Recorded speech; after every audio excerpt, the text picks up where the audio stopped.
Hello दोस्तों, class 10th English के video lecture series में आप सभी का स्वागत है।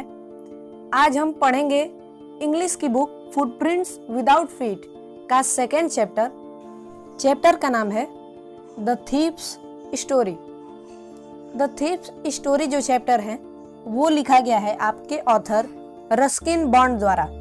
अब रस्किन बॉन्ड के बारे में आप लोग जानते ही होंगे, काफ़ी ये फेमस राइटर हैं, काफ़ी इन्होंने बुक्स, नॉवेल्स और एनिमेटेड स्टोरीज भी लिखी हैं।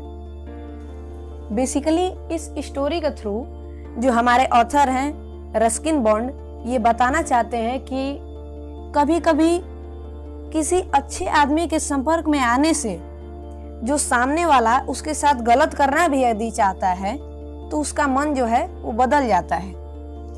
इसी बात को ऑथर ने इस स्टोरी में डिटेल में समझाया है।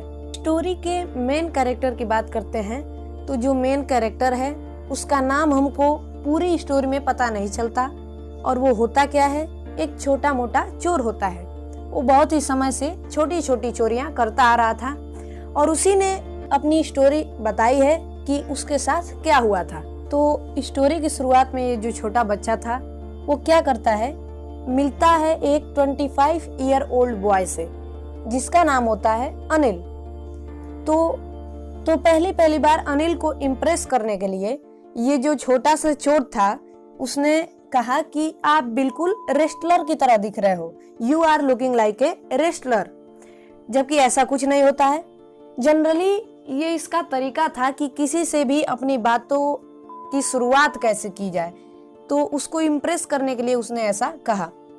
फिर उसके जवाब में अनिल भी बोलता है कि हाँ, तुम भी एकदम रेस्टलर की तरह दिख रहे हो।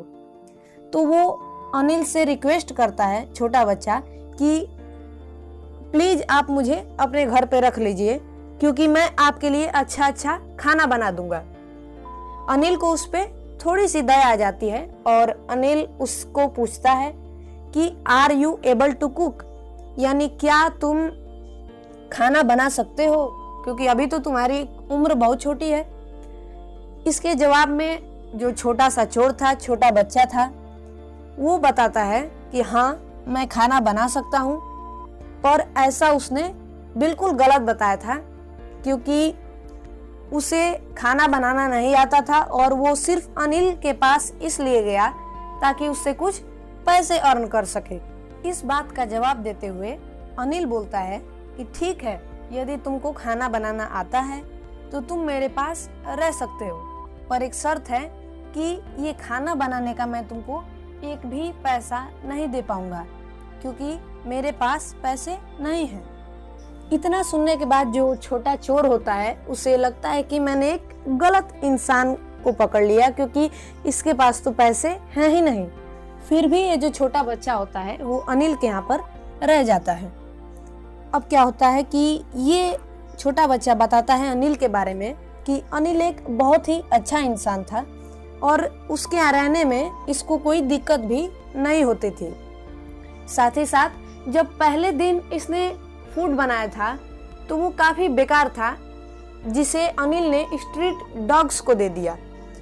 फिर भी उसने इस छोटे बच्चे को डांटा नहीं क्योंकि इसने उसके सामने एक बहुत ही तरस वाला फेस बना लिया था। इसी की वजह से अनिल उसको कुछ बोल नहीं सका और उसको अपने यहाँ काम पर रख लिया। जिस दिन से ये लड़का अनिल के यहाँ रह रहा था उसके बहुत सारे काम ये कर दिया करता था, जैसे उसकी शॉपिंग कर दिया करता था, साथ ही शॉपिंग में 1-2 रुपए जो बच जाते थे वो अपने पास रख लिया करता था। अनिल को ये सब पता था पर वो उसको कुछ बोलता नहीं था। इस छोटे बच्चे ने बताया है कि आखिर अनिल पैसे कैसे कमाता था, how did Anil earn money. तो अनिल क्या करता था, कुछ किताबें लिखता था या फिर उन्हें बोरो करता था और फिर कहीं ना कहीं बेच देता था कुछ दाम बढ़ा करके। इसी से वो क्या करता था, अपनी जो है जीविका चलाता था। By writing, selling, lending and borrowing the books Anil used to earn money. इसी तरीके से अनिल को पैसे मिलते थे और ये सब काम करने के बाद भी कोई खास पैसा नहीं कमा पाता था, जबकि वो कुछ इतना ही कमा लेता था जितने में वो अपना पेट भर सके। Anil can earn enough that he can survive, बस उतना ही कमा पाता था जितना कि उसका गुजारा हो सके। तो एक दिन की बात है जब अनिल एक बैग लाता है जिसमें कि रुपए भरे होते हैं।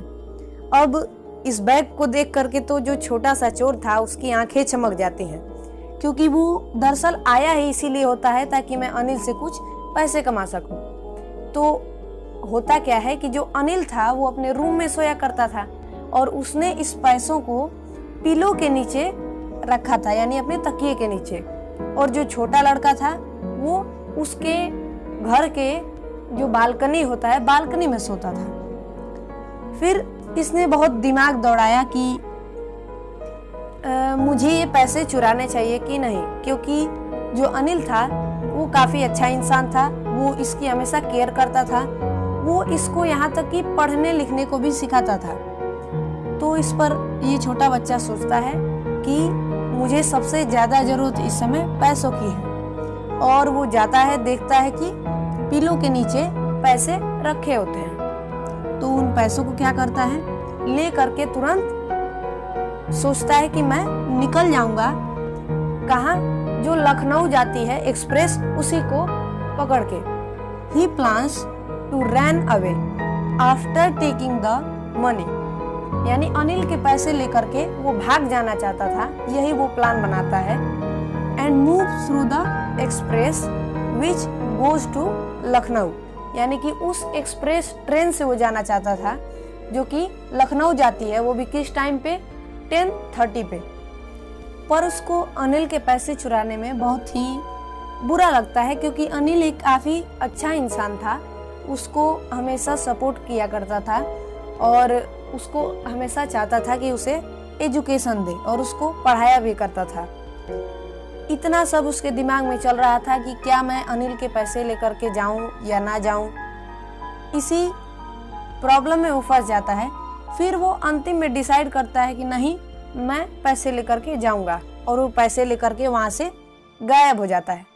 साथ ही उसने स्टोरी में बताया है कि कैसे एक अच्छे इंसान के साथ रॉबरी करना, एक अच्छे इंसान को धोखा देना काफी गलत बात होता है, क्योंकि उसे लग रहा था कि पैसों की बात नहीं है, ट्रस्ट की बात है। अनिल के घर से पैसे चुरा करके निकलने के बाद वो जब उस बंडल को खोलता है तो उसमें 50-50 के नोट्स होते हैं और टोटल ₹600 होते हैं, जो कि उसके लिए तो काफी ज्यादा थे। अब ये जो बच्चा है वो रेलवे स्टेशन की तरफ चल देता है, और साथ ही इसके बारे में खास बात है कि ये अपना नाम किसी को नहीं बताता है। इसने जो अनिल था उसको अपना नाम बताया था हरि सिंह।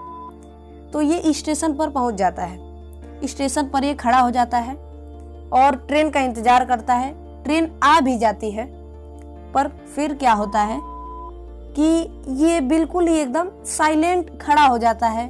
इसके सामने ट्रेन निकलती चली जाती है, निकलती चली जाती है। ये ट्रेन को नहीं पकड़ पाता और ट्रेन छूट जाती है। फिर ये सोचता है कि मैंने ट्रेन आखिर क्यों छोड़ दिया, और वो ये भी सोच रहा होता है कि मैं इतनी रात को कहाँ पर जाऊंगा, क्योंकि मैं इतने पैसे होटल पे तो खर्च नहीं करूंगा। और दोस्तों की बात करें तो दोस्त तो इतने पैसे देखेंगे तो पता नहीं कहीं इधर उधर फालतू खर्चे के लिए बोलें, तो काफी दिक्कत में फंस जाता है ये लड़का। अंत में क्या करता है, पार्क में जाकर के बैठ जाता है और सोचने लगता है कि मैंने अनिल के साथ बहुत ही गलत कर दिया। उसे कितना दुख होगा जब इसे पता चलेगा कि मैंने उसका ट्रस्ट तोड़ा है। वो तो कभी कभी मुझे पैसे भी दे दिया करता था। तो ही वॉज फीलिंग गिल्टी, उसको काफी पछतावा हो रहा था ये जब उसने चोरी की। साथ ही ये लड़का बताता है कि इतनी चोरियां करने के बाद एक तरह का वो फेस रीडर बन गया था। जैसे वो अमीर आदमी को देखता था तो उसे एक प्राउड नजर आता था कि थोड़ा घमंड है अमीर आदमी के चेहरे पर। फिर किसी वो ग्रीडी यानी लालची आदमी को देखता था तो उसके चेहरे पर उसको अफ्रेड यानी एक डर नजर आता था कि ग्रीडी आदमी हमेशा डरे हुए होते हैं। साथ ही किसी गरीब आदमी को देखता था तो एक तरह का संतोष, एक्सेप्टेंस उसको नजर आता था। यही सब सोच रहा होता है कि आखिर मैंने क्यों अनिल के साथ इतना गलत किया। अब वो डिसाइड करता है कि मुझे फिर एक बार अनिल के पास जाना चाहिए, क्योंकि एक वही था जिसे उस शहर में वो जानता था। और अनिल जो था इसको काफ़ी अच्छी अच्छी चीज़ें पढ़ाता था, उसको लिखने को सिखाता था। तो क्या करता है, अनिल के पास जाने का डिसाइड करता है। उसी रात को वो धीरे से अनिल के घर पर चला जाता है।